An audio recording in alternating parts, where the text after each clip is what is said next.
Hi guys, so James O'Brien of LBC has an expression that he pulls out from time to time: contempt for the con men, compassion for the conned.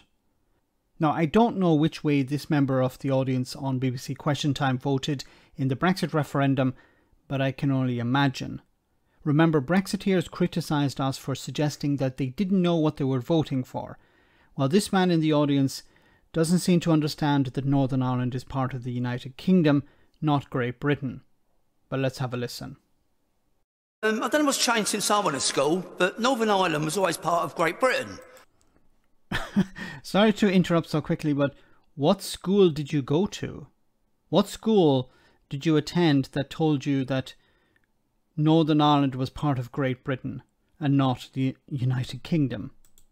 So for the EU to start negotiating and introduce this border, what's it got to do? We don't have a problem with stuff going from England to Wales or England to Scotland. So as Northern Ireland's part of Great Britain, why should we have this border?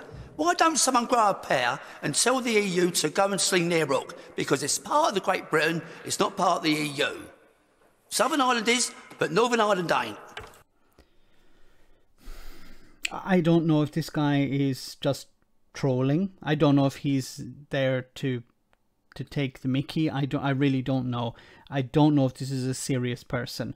I have to presume it is. And I'm not here attempting to look for the low-hanging fruit. This man represents a bigger problem. This man is convinced that, first of all, that Northern Ireland is part of Great Britain.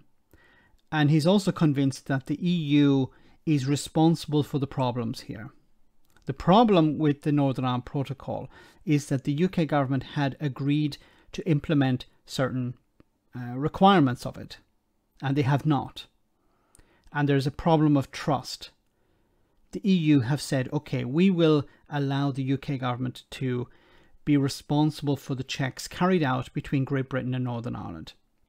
They have not carried out those checks to the letter of the withdrawal agreement, of the protocol.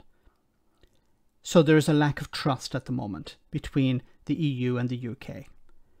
And the response from the UK government is, oh, you should trust us. You should be flexible.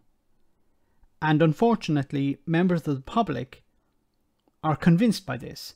Members of the public are listening to the rhetoric from Boris Johnson, Liz Truss, Lord Frost and others, and they're convinced that the problem here is the EU, not that the UK government signed up to an agreement that it seems to have no intention of respecting.